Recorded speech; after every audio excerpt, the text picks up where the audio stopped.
À la fin de cette vidéo, vous saurez comment améliorer de 6 façons créatives vos vidéos lookbook.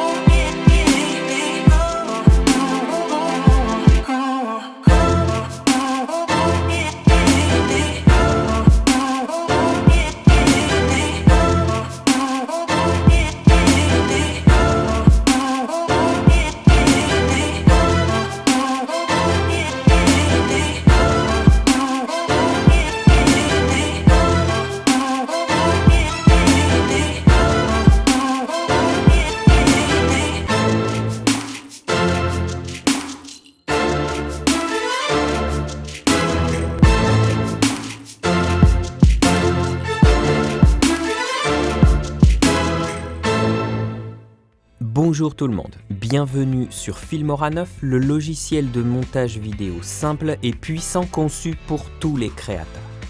Dans cette vidéo, nous allons vous montrer 6 façons créatives d'améliorer vos vidéos de lookbook. Le lookbook est une sorte de vitrine pour les prospects et les journalistes. Il révèle de nouveaux modèles afin d'attirer l'attention sur celui-ci via la presse ou la télévision. Il peut prendre la forme d'un livre, d'un cahier, d'un petit catalogue ou encore de vidéos. Voyons voir comment créer un lookbook qui surprendra.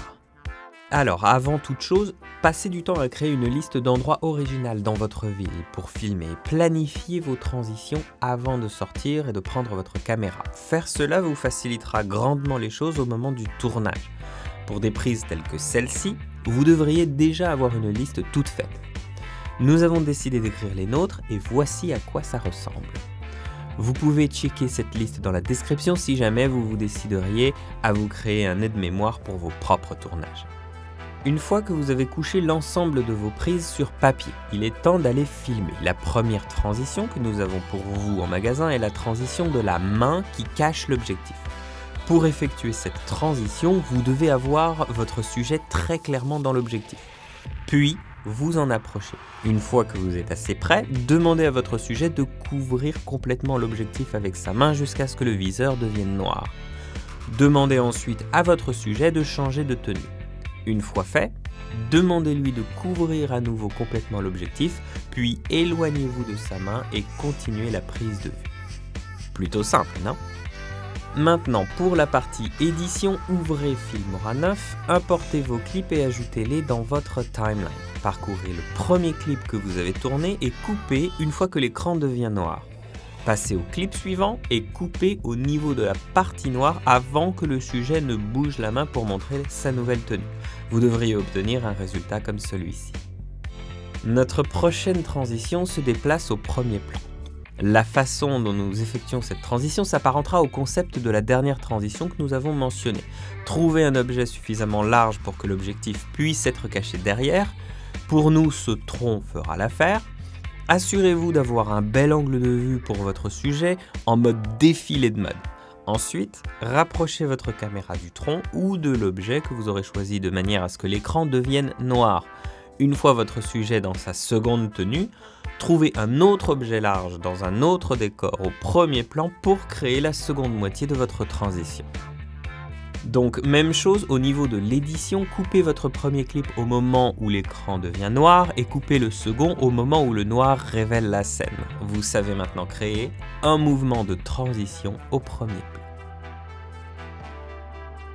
La prochaine transition que nous allons vous montrer est la transition à rotation. Commencez par un plan rapproché de votre sujet, puis déplacez-vous pour montrer la tenue à 180 degrés. Déplacez ensuite votre objectif au niveau de son épaule ou de ses cheveux jusqu'à ce que l'écran devienne noir.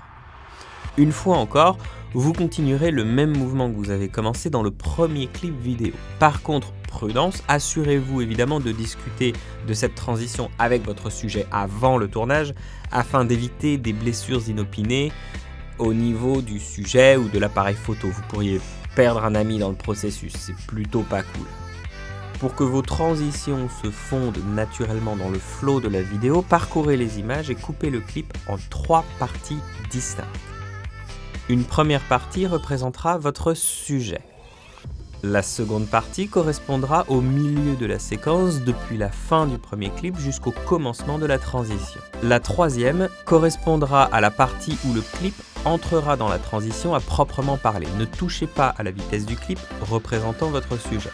Accélérez le clip central 2 ou 4 fois plus rapidement, puis configurez la transition de manière à ce qu'elle joue 8 fois plus rapidement.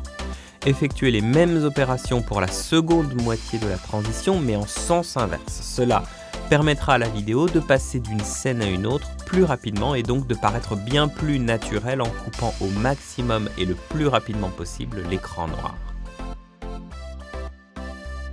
Maintenant que vous avez terminé l'édition de vos prises principales, il est temps de choisir la musique qui accompagnera vos transitions. Alors prenez votre temps pour cela, car vous devez vous assurer que la musique que vous choisirez va correspondre non seulement à la transition, mais également à l'ambiance de votre vidéo. Par exemple, la musique peut varier en fonction du type de vêtements que vous essayez de présenter. La musique qui appuiera une scène avec des maillots de bain sera forcément différente de celle que vous utiliserez pour filmer un sujet couvert de la tête aux pieds de vêtements d'hiver par exemple. Nous avons trouvé une chanson libre de droit qui convient parfaitement à nos images et nous allons l'utiliser pour planifier le timing de nos transitions. Une tendance que nous avons observée pour les lookbooks consiste à superposer vos séquences les unes sur les autres, comme ça. Supposons que vous souhaitiez mettre en valeur un encart de la tenue. Ce que vous pouvez faire pour attirer l'attention de votre audience sur des détails précis, c'est de recadrer les images à l'aide de l'outil recadrage. Cependant, dans notre cas, il restera un écran noir sans intérêt en arrière-plan. Donc ce que vous pouvez faire pour dynamiser cet arrière-plan, c'est d'insérer des images en B-roll que vous aurez au préalable filmées sur place. Ajoutons ensuite du texte et des polices pour bien complimenter nos images. Nous avons remarqué que la tendance chez les blogueurs de mode est d'utiliser du texte blanc. Cela permet de donner une impression de propre et de minimalisme tout en ayant l'air cinématographique. Donc pour obtenir ce look, vous devez donner à votre texte clair un arrière-plan suffisamment sombre de manière à ce qu'il puisse se démarquer et donc ainsi éviter à ce qu'il se fonde dans les images. Lorsque vous êtes en train de filmer, sur place, assurez-vous de filmer une scène contenant un arrière-plan plus sombre. Alors, notre dernière étape consiste à improviser. Il est important de planifier vos prises de vue. Cependant, il est également important de se rendre compte et de prendre en compte vos faux pas ou vos erreurs. Cela peut arriver à tout le monde. Si vous avez du mal avec vos transitions, voici quelques astuces vous permettant de sauver la mise. Pour allonger votre vidéo ou pour donner l'illusion que vous avez pris plus de prises que ce qu'il paraît, copiez et collez votre clip. Cliquez dessus dans la timeline et rendez-vous au niveau du bouton vitesse. Cet effet vous donnera l'option d'accélérer, de ralentir ou d'inverser la lecture de votre clip. Jouez votre vidéo en mode normal dans un premier temps, puis inversez sa lecture dans un second temps. Et voilà, c'est tout.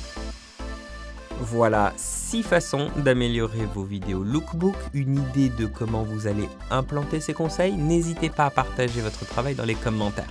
Alors comme toujours, merci beaucoup d'avoir regardé, nous sommes bientôt 50 000 sur la chaîne, un grand merci à vous tous.